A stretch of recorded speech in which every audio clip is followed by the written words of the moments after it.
여러분은 정기건강검진을 매년 받고 계신가요? 아니면 2년에 한 번씩 받으시나요? 익숙하고 당연하게 여겼던 그 검진이 실은 여러분의 생명을 할까 먹고 있다는 사실 알고 계셨나요? 믿기 어려우시겠지만 이것은 단지 의혹이 아닌 실제로 벌어지고 있는 현실입니다. 특히 70세 이후부터 받게 되는 상당수의 건강검진은 건강을 지키는 방패가 되기보다 오히려 삶의 질을 떨어뜨리고 근거 없는 불안과 불필요한 치료, 그리고 만만치 않은 경제적 부담만을 안겨줄 수 있습니다. 지금 반드시 알아야 할 진실이 있습니다. 하버드 의과대학의 연구 결과에 따르면 70세 이상 노인 중 68%가 실제로는 불필요한 검사를 받고 있으며 이로 인해 정확하지 않은 진단과 부적절한 치료에 노출되고 있습니다. 더 충격적인 점은 젊은 층에게 유익할 수 있는 일부 검사가 오히려 노년층에게는 해가 될 수 있다는 것입니다. 우리가 그동안 당연하게 받아들였던 검사는 많이 받을수록 좋다는 믿음이 이제는 되려 건강을 해치는 잘못된 상식이 되어버린 셈이죠. 이 이야기를 듣고 나면 여러분은 어떤 검사를 반드시 받아야 하고 어떤 검사는 단호히 거절해야 하는지 보다 분명히 알게 될 것입니다. 불필요한 검사와 약물로 허비하는 시간과 비용을 줄이고 진짜 필요한 곳에 에너지를 집중하는 법, 즉 진정한 건강과 행복에 투자하는 방법을 얻게 되실 겁니다. 그리고 이것은 분명히 여러분의 노후 삶을 송두리째 바꾸게 될 것입니다. 지혜 담은 노후는 앞으로 여러분의 인생 후반전을 함께 걸어갈 든든한 동반자로서 단순한 정보가 아닌 삶을 실질적으로 변화시킬 수 있는 이야기를 전해드릴 것입니다. 오늘 나눌 이 한 편의 이야기 또한 여러분 삶의 중요한 전환점이 되리라 확신합니다. 마음을 편히 하시고 끝까지 함께 해주세요. 만약 이 이야기에 공감하셨다면 구독과 좋아요로 함께 응원해주세요. 지난 주말 저는 83, 세 대신 아버지를 모시고 종합병원을 다녀왔습니다. 정기검진 결과 일부 수치가 기준치를 조금 벗어났다는 이유로 추가 검사를 권유받게 되었죠. 하지만 곧 의사 선생님의 설명을 들으며 그 검사들이 아버지의 연령대에서는 큰 의미가 없을 수도 있다는 사실을 깨달았습니다. 조심스럽게 여쭤보았습니다. 선생님, 이 모든 검사가 정말 필요한 건가요? 그러자 그는 조용히 고개를 끄덕이며 말했습니다. 솔직히 말씀드리자면 연령에 따라 검사들의 효용이 달라지기 때문에 꼭 필요한 검사만 선별해야 합니다. 그 말을 듣고 깊이 생각하게 되었습니다. 우리는 과연 얼마나 많은 검사를 아무 의심 없이 받아오며 그 결과에 불안해하고 때로는 불필요한 치료에까지 이르게 되었을까요? 특히나 70세가 넘은 이후에는 건강검진의 의미 자체가 전혀 다른 차원으로 바뀔 수 있다는 점 알고 계셨나요? 국가에서 시행하는 건강검진은 사실 모든 연령층을 하나의 기준으로 엮어 설계된 제도입니다. 40대의 생리적 기준과 80대의 그것이 같을 리 없는데도 우리는 동일한 잣대로 평가받고 있었던 것이죠. 특히 부모님 세대는 검사는 많을수록 좋다는 생각을 고수하시지만 그것이 오히려 커다란 착각이라는 점을 우리는 이제 분명히 알아야 할 시점입니다. 제 친구 박기훈 선생의 이야기를 나누고 싶습니다. 그는 76세에 받은 종합검진에서 폐해에 아주 작은 결절이 발견되었고 이후 6개월 동안 반복되는 검사와 기다림 속에서 불안과 스트레스에 시달렸습니다. 결국 아무 문제 없다는 최종 진단을 받았지만 그는 이렇게 말했습니다. 그 6개월 동안 난 매일 죽음을 생각했어. 아무 일도 없었는데 말이야. 이처럼 필요 이상의 검진은 몸보다 마음을 먼저 병들게 할 수 있습니다. 이제는 정말로 어떤 검진이 여러분을 위한 것이고 어떤 검진은 단호히 피해야 할 것인지 스스로 분별할 수 있어야 합니다. 오늘 이 시간이 바로 그 중요한 출발점이 되기를 바랍니다. 건강검진이라는 단어는 이제 우리 삶의 일부처럼 익숙해졌지만 정작 우리는 그 의미를 얼마나 깊이 이해하고 있을까요?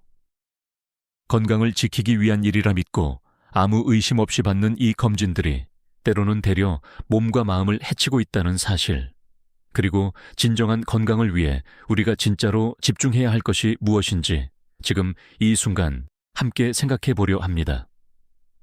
이번에 들려드릴 두 번째 이야기 들으면 누구나 놀랄 만큼 충격적인 사실입니다. 그것은 바로 검사가 많다고 해서 반드시 건강에 도움이 되지는 않는다는 것. 아니, 경우에 따라서는 되려 해로울 수도 있다는 점입니다. 이 사실은 저의 72세 되신 이모님의 경험을 통해 뼈저리게 느낄 수 있었습니다.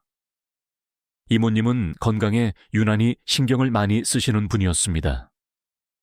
해마다 빠짐없이 종합검진을 받으셨고 병원에서는 모범적인 환자라 불릴 만큼 성실하게 모든 절차를 따르셨죠. 그런데 어느 날 평소와 다름없이 받은 혈액검사에서 미세한 이상 수치가 발견됐습니다. 의사는 추가적인 검사를 권했고 이모님은 불안한 마음에 곧장 여러 병원을 오가며 각종 정밀 검사를 받으셨습니다. 결국 큰 문제는 없었지만 그 과정은 순탄치 않았습니다. 불필요한 조직 검사가 이루어졌고 그 검사부 위에 감염이 생겼습니다. 감염을 치료하기 위해 강력한 항생제를 투여받으셨지만 그 항생제는 이모님의 장내 미생물 균형을 무너뜨려 버렸습니다. 결과적으로 소화장애가 찾아왔고 무려 6개월 이상 소화 문제로 고통을 겪으셔야 했죠. 검사 때문에 아프게 됐다는 이모님의 말이 얼마나 씁쓸하게 들렸는지 모릅니다. 의학계에선 이처럼 불필요하게 이루어지는 진단과 치료를 과잉 진단, 과잉 치료라고 부릅니다. 특히 나이가 들수록 이 위험은 더욱 높아집니다. 그 이유는 명확합니다. 첫째, 연령에 따라 신체의 기준이 달라지기 때문입니다. 노화는 자연스러운 생리적 변화이며 특정 수치가 젊은 시절과 다르다고 해서 반드시 비정상은 아닙니다. 그러나 대부분의 검진 기준은 여전히 젊은 성인의 몸을 기준으로 만들어져 있어 노년층에게 그대로 적용하는 것은 무리가 따릅니다. 예를 들어 콜레스테롤 수치만 보더라도 70세가 넘은 사람에게는 다소 높은 수치가 오히려 생존율을 높인다는 연구 결과도 있을 정도입니다. 그런데 우리는 여전히 정상범위라는 이름 아래 그들을 병자로 만들고 있는 건 아닐까요? 둘째 검사 그 자체가 갖는 위험성입니다. 대장 내시경 같은 검사도 나이가 들수록 위험 부담이 커지게 됩니다. 장천공과 같은 중대한 합병증이 발생할 확률이 있고 실제로 80대 고령자는 40대보다 그 위험이 4배나 높다는 연구도 있습니다. 단순한 검사라고만 생각했던 것들이 눈연의 몸에는 커다란 충격이 될 수 있다는 사실을 간과해서는 안 됩니다. 셋째는 약물 치료의 부작용입니다. 저희 어머니도 건강검진에서 콜레스테롤 수치가 기준치를 조금 넘었다는 이유로 스타틴을 처방받으셨습니다. 처음엔 아무 의심 없이 복용을 시작하셨지만 얼마 지나지 않아 근육통이 생기기 시작했고 간단한 움직임조차 고통을 동반하게 되었습니다. 알고 보니 어머니 연령에서는 그 정도 수치가 문제되지 않는다고 하더군요. 결국 약을 끊고 나서야 몸이 다시 편안해지셨습니다. 대체는 우리가 흔히 간과하는 경제적 문제입니다. 추가로 받게 되는 정밀검사 약물병원 방문 횟수는 결코 가볍지 않은 비용을 동반합니다. 제 친구 중 한 분은 1년 동안 계획했던 해외여행 자금을 모두 불필요한 검사와 치료비로 쓰고 말았습니다.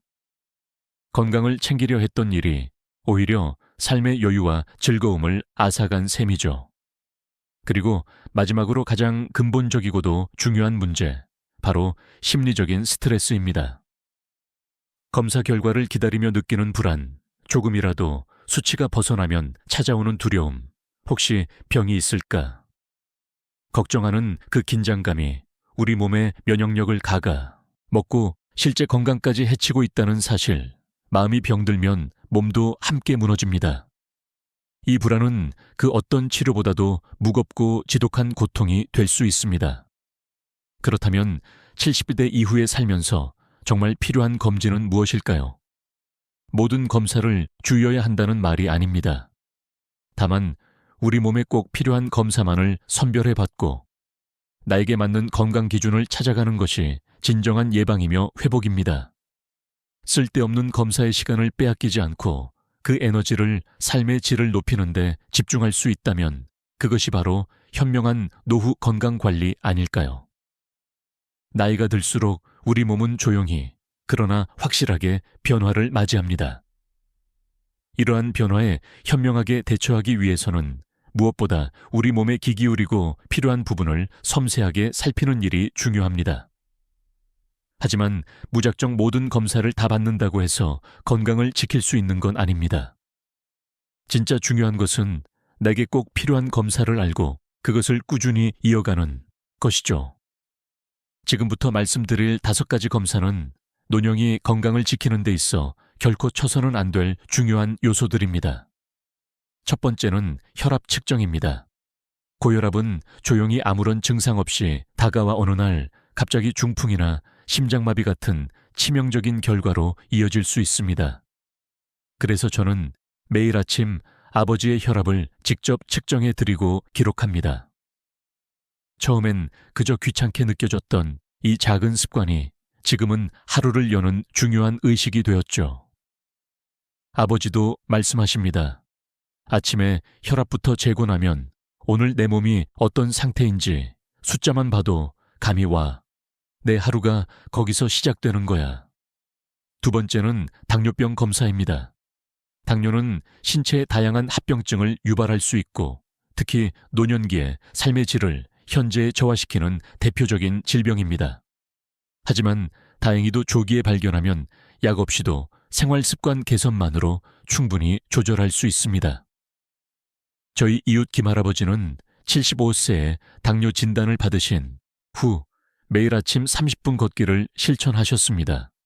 그 결과 1년이 지나지 않아 약을 끊고도 혈당이 정상으로 돌아왔습니다. 그분이 하신 말씀이 인상 깊습니다.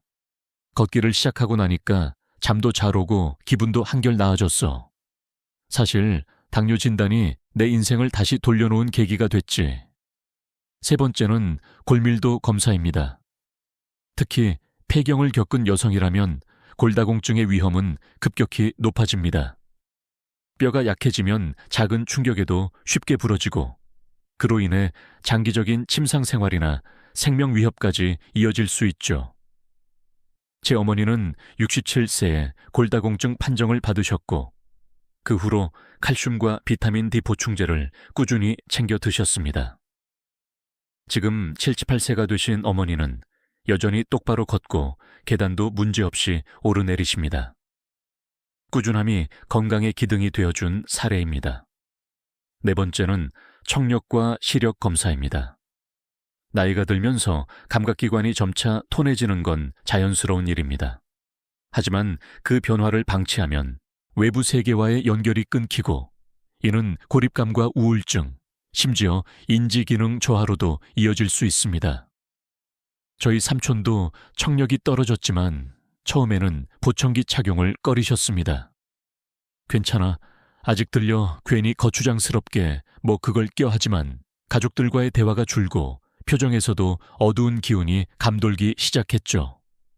결국 보청기를 착용한 뒤 삼촌의 얼굴엔 다시 웃음이 돌아왔고 잃었던 말수가 하나둘 되살아났습니다. 다섯 번째는 우울증 성별 검사입니다. 눈영이의 우울감은 단순한 기분 조화로 여겨져 종종 방치되곤 합니다. 저희 어머니도 아버지께서 돌아가신 이후 밤마다 깊은 불면에 시달리셨고 의욕도 눈에 띄게 줄어들었습니다. 처음엔 저희 가족도 그냥 나이가 들어서 그러신 거라 생각했죠. 하지만 우울증 검사를 통해 정확히 진단받고 상담과 치료를 병행하신 결과 눈빛이 다시 맑아졌습니다. 처음엔 내가 우울증이라고는 상상도 못했어. 그냥 다 나이 탓인 줄 알았거든. 근데 치료받고 나니까 세상이 다시 색을 입더라. 이 5가지 검사는 단순히 질병을 찾기 위한 것이 아닙니다. 그보다 더 중요한 건 인생 후반전을 보다 편안하고 풍요롭게 살아가기 위한 준비란 점입니다. 모든 검사를 다 받을 필요는 없습니다. 하지만 지금 말한 이 핵심적인 검사들만큼은 절대 가볍게 넘기지 마세요. 건강검진은 결코 하나의 기준으로 모든 사람에게 동일하게 적용되어서는 안 됩니다. 각자의 몸 상태, 가족력, 생활 습관을 고려한 맞춤형 계획이 필요합니다. 제가 예전에 만난 7, 8세의 박 선생님이 해주신 말씀이 아직도 기억에 남습니다. 나는 부모님이 다 심장병으로 돌아가셔서 그쪽 검사는 꼬박꼬박 챙겨 하지만 암 검사는 이젠 받지 않아 내 몸이 뭘 더 받아들일 수 있는지 그건 내가 가장 잘 알거든. 이처럼 나이 들어가는 길 위에서 우리는 더 많은 것을 제거하는 것이 아니라 더 정확하게 선택하는 법을 배워야 합니다. 그것이 진짜 건강을 지키는 지혜 아닐까요? 중요한 요소 중 하나는 바로 가족력이라는 것입니다. 가까운 가족, 그러니까 부모님이나 형제자매 가운데 누군가가 특정한 질환을 앓은 적이 있다면 그 질환에 대한 검사는 단순히 정기검진 차원이 아니라 더 깊이 있고 신중하게 접근할 필요가 있습니다. 제 경우만 봐도 가족 중에 대장암을 겪으신 분이 있어서 저는 대장내시경을 정기적으로 받고 있어요. 반면 다른 종류의 암검진은 의사와 충분히 상의한 후에 그 필요성을 판단하고 조정했습니다. 왜냐하면 모든 검사를 다 받는다고 해서 무조건 좋은 것은 아니란 걸 깨달았거든요. 오히려 나에게 더 큰 위험이 될 수 있는 질환에 집중하는 것이 시간과 에너지를 보다 현명하게 쓰는 길이란 것을 알게 됐습니다. 건강을 생각할 때 생활 습관도 절대 빼놓을 수 없는 핵심입니다. 예를 들어 평생 담배를 피워왔다면 폐 관련 검진을 빼놓아선 안 되죠. 또 야외 활동을 자주 하며 햇볕을 많이 쬐는 삶을 살았다면 피부암에 대한 검사도 꼭 고려해야 합니다. 저희 아버지는 40년 동안 목수로 일하셨어요. 먼지 많은 환경에서 폐를 오랫동안 사용하셨기에 지금도 꾸준히 폐기는 검사를 받고 계십니다. 몸은 기억하고 있으니까요. 그리고 우리가 종종 놓치는 부분 중 하나는 바로 현재 복용하고 있는 약물입니다.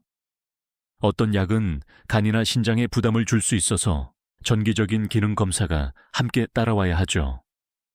제 친구 어머님은 관절염 약을 오랜 10간 드시고 계신데 그 때문에 6개월마다 빠짐없이 감기는 검사를 받고 계세요. 약을 꾸준히 챙겨 먹는 것만큼 중요한 건 그 약이 내 몸에 어떤 영향을 주고 있는지를 아는 것이겠죠. 결국 내 몸은 내가 가장 잘 알고 있어야 하니까요. 그래서 저는 의료진과의 신뢰 있는 파트너십이 무엇보다 중요하다고 생각합니다. 부모님을 병원에 모시고 갈 때마다 저는 꼭 미리 질문 목록을 준비합니다. 이 검사는 꼭 필요한가요? 검사를 받았을 때 생길 수 있는 위험은 무엇인가요? 이 결과가 치료 방향을 바꿀 만큼 중요한가요? 이 나이에 이 검사를 건너뛰면 어떤 위험이 있나요? 이런 질문들을 미리 정리해두면 막연한 불안 대신 명확한 판단을 할 수 있게 됩니다. 대부분의 의사들은 환자가 더 잘 알고 선택할 수 있도록 필요한 정보를 충분히 나누려 하시니까요. 건강검진만큼이나 중요한 건 그 결과들을 어떻게 정리하고 기억하느냐입니다. 저는 부모님의 건강수첩을 따로 만들어 그 안에 모든 검사 결과, 복용 중인 약물 특이사항 등을 꼼꼼히 적어두고 있어요. 병원에서 상담할 때 큰 도움이 되고요. 나이가 들면 기억력이라는 게 예전 같지 않잖아요. 그래서 언제 어떤 검사를 받았고 결과가 어땠는지를 한눈에 볼 수 있도록 정리해두는 습관은 정말 소중합니다.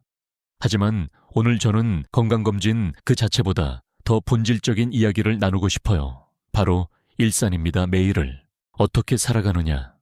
그 사소한 반복이 때론 의사의 처방보다 더 강한 힘을 발휘한다는 거죠.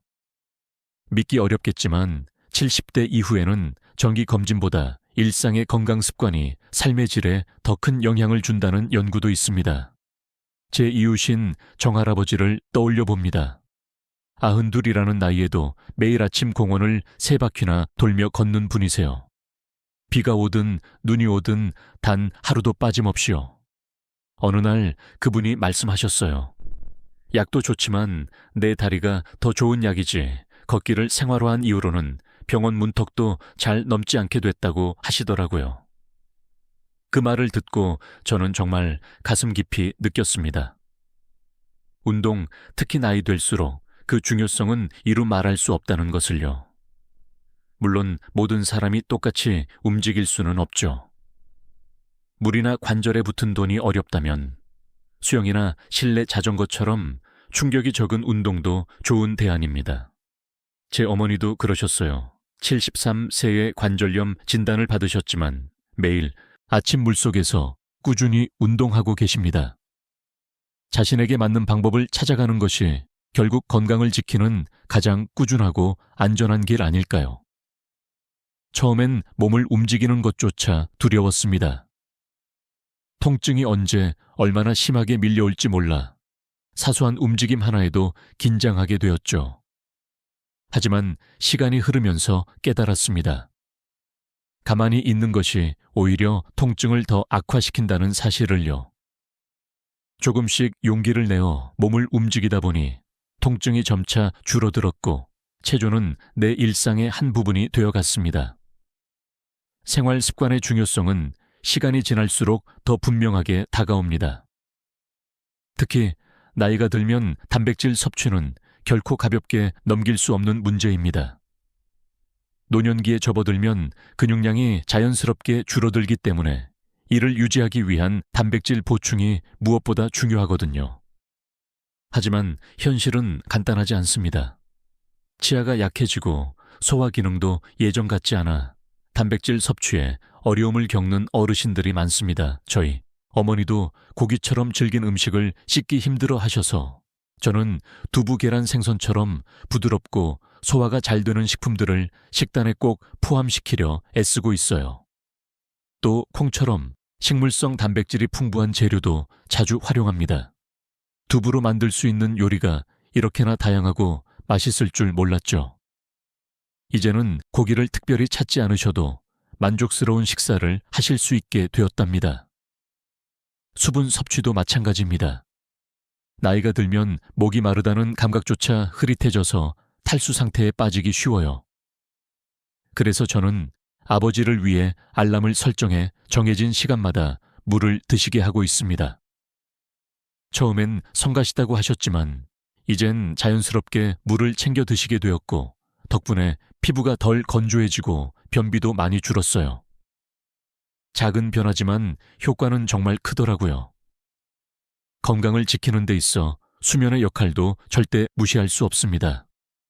특히 많은 노인분들이 밤마다 잠을 이루지 못해 힘들어 하시는데 안정적인 저녁 루틴을 만드는 것이 큰 도움이 될 수 있어요. 저희 어머니는 매일 저녁 8시가 되면 따뜻한 우유 한 잔을 마시고 가벼운 스트레칭을 하신 다음 잔잔한 음악을 들으며 잠자리에 드십니다. 이 나이에 약 없이 잠든다는 게 얼마나 감사한지 몰라. 내 저녁 습관이 보약보다 낫다니까.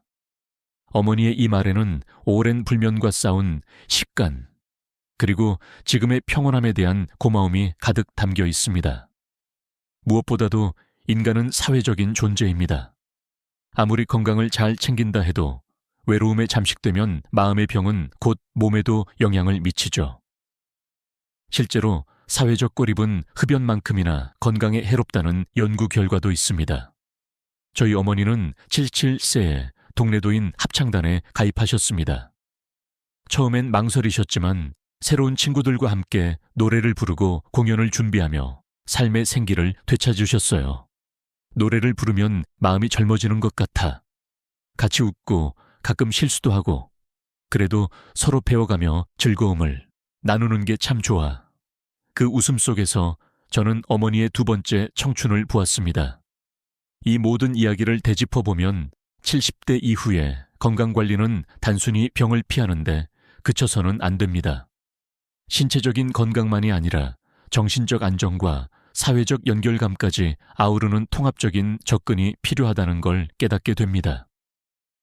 그 좋은 예가 제가 얼마 전 방문한 한 실버타운의 웨니스 프로그램이었습니다. 그곳에서 담당자는 이렇게 말했습니다. 매일 아침 참가자들이 일어나자마자 자신의 기분, 에너지 상태 통증, 유무 전날 밤의 수면 질 등을 간단한 일기 형식으로 기록하게 했다고요. 그 덕분에 스스로의 몸 상태에 훨씬 더 민감하게 반응하고 작은 변화도 놓치지 않게 되었다는 것입니다. 저는 이 방식을 부모님께도 시도해봤어요. 아버지는 처음엔 내가 무슨 학생도 아닌데 일기는 무슨 일기냐고 웃으셨지만 몇 주가 지나자 오히려 먼저 펜을 드시는 분이 되셨습니다. 내가 잠을 못 잔 날이 보통 어떤 날인지 알겠더라고. 커피 마신 날이 문제였어. 이렇게 자신의 몸을 이해하고 생활 패턴과 연결 지을 수 있게 되자 아버지도 스스로 건강을 챙기는데 더 큰 자신감을 갖게 되셨습니다. 이처럼 삶의 어느 시기보다도 나 자신을 세심하게 들여다봐야 하는 노년기에는 작지만 지속적인 실천들이 큰 의미를 가집니다. 그것이 최조한 동작이든 물 한 컵이든 일기 한 줄이든 말이죠. TV를 늦게까지 보거나 카페인 음료를 마신 날엔 어김없이 잠을 설쳤어요. 그렇게 불편한 밤을 여러 번 겪고 나서야 나는 비로소 내 몸이 나게 보내는 미묘한 신호들의 귀 기울이기 시작했죠. 놀랍게도 이런 섬세한 자각 하나하나가 값비싼 건강검진보다 더 많은 것을 알려주곤 했습니다. 스스로의 몸과 마음에 집중하는 습관이 얼마나 소중한지를 실감하게 된 거죠. 몸뿐 아니라 마음의 건강도 간과할 수 없어요. 요즘처럼 바쁘고 복잡한 세상에선 스트레스를 제때 다스리는 것이 진짜 건강관리의 핵심입니다. 제 지인 중 한 분은 16세의 나이에 명상을 시작하셨어요. 처음엔 눈을 감고 가만히 앉아있는 것조차 견디기 어려우셨다더군요.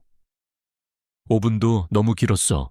온갖 생각이 머릿속을 돌아다녀서 도무지 집중할 수 없었지.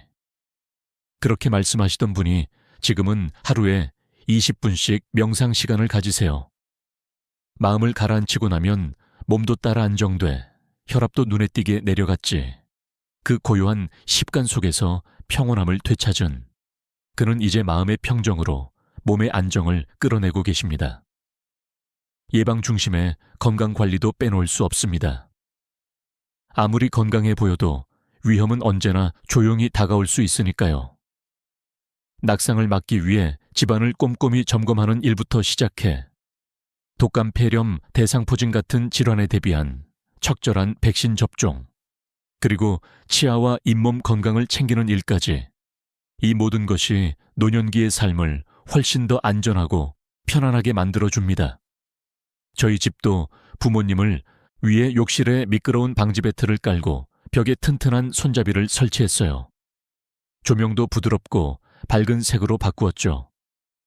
이런 작은 변화들이 큰 사고를 막을 수 있다는 말을 이제는 경험으로 확신하게 되었습니다. 그리고 그 무엇보다도 오래 사는 비결 중 하나는 삶의 목적을 갖는 일이라고 합니다. 단지 숨 쉬며 하루를 견디는 것이 아니라 무엇을 위해 살아가고 있는지를 스스로 아는 것이죠. 일본 오키나와의 장수 노인들은 대부분 이키가이, 즉 삶의 이유를 가지고 있었습니다. 저희 어머니도 그런 삶의 의미를 찾아가셨습니다. 73세에 어느 날 동네 초등학교에서 아이들에게 책을 읽어주는 자원봉사를 시작하셨거든요. 그 일은 어머니께 새로운 활력을 가져다 주었습니다. 아이들이 내 얘기를 듣고 반응해 줄 때 정말 기뻐. 나도 아직 누군가에게 필요한 존재란 걸 느낄 수 있거든. 그 말 속에는 말로 다 못할 보람과 자존감이 담겨 있었습니다. 어쩌면 이런 활동 하나가 어떤 건강보조제보다 더 큰 힘을 주는 장소의 비결이 아닐까요? 자, 오늘 우리가 함께 나눈 이 긴 이야기 속 핵심은 무엇일까요? 노년기에 들어서면서 건강검진이 더 이상 의미 없어진다는 얘기가 아닙니다. 오히려 그 의미가 근본적으로 바뀐다는 것이죠. 젊었을 땐 질병을 조기에 발견하고 신속하게 치료하는 것이 무엇보다 중요했다면 인생의 후반부에 접어들면 얼마나 오래 사느냐보다 어떤 삶을 살아가느냐가 더 중요해집니다. 제 친구 윤 선생님의 이야기가 그 대표적인 예입니다. 88세에 어느 날 대장암 검진 결과에서 이상 소견이 발견되었고 의료진은 대장 졸제 수술을 권유했습니다. 그러나 윤 선생님은 자신이 처한 현실과 삶의 우선순위를 깊이 고민한 끝에 수술 대신 증상 완화에 집중하기로 결정하셨어요. 내가 남은 시간을 병원 침대에서 보내고 싶진 않아 긴 회복 기간을 감내하기보다는 지금 내가 할 수 있는 일을 하며 살고 싶어. 처음에 그 말을 들었을 땐 솔직히 충격이 컸습니다. 하지만 시간이 지나면서 저는 그분의 결정을 이해하게 되었습니다. 그는 이후 2년 동안 병세를 잘 관리하며 손자들과 더 많은 시간을 보내고 평생 꿈꿔왔던 제주도 여행도 다녀왔습니다. 고통스러운 치료 대신 자신만의 방식으로 인생의 마지막 장을 빛나게 완성해낸 것이죠. 결국 진정한 의미의 건강이란 단순히 수명을 늘리는 것이 아니라 내가 사랑한 일들을 계속해낼 수 있는 힘을 지키는 데 있다는 걸 그분은 삶으로 보여주셨습니다. 저희 어머니는 이렇게 말씀하십니다. 내게 건강이란 내 손주를 안아줄 수 있는 힘이고 내 정원을 갖고 올 수 있는 기쁨이고 오랜 친구와 커피 한잔하며 웃을 수 있는 여유야. 그 한마디 속에는 삶을 향한 애정과 건강의 진짜 의미가 고스란히 담겨 있었습니다. 그렇습니다. 우리가 추구해야 할 건강은 바로 그런 것 아닐까요? 부디 오늘 이 이야기가 여러분의 마음에 새로운 관점을 심어 주었기를 바랍니다. 불필요한 검사나 치료에 시간과 돈 에너지를 쏟기보다는 지금 이 순간 내 삶에서 진정으로 소중한 것에 집중할 수 있는 지혜를 가지게 되시길 바랍니다.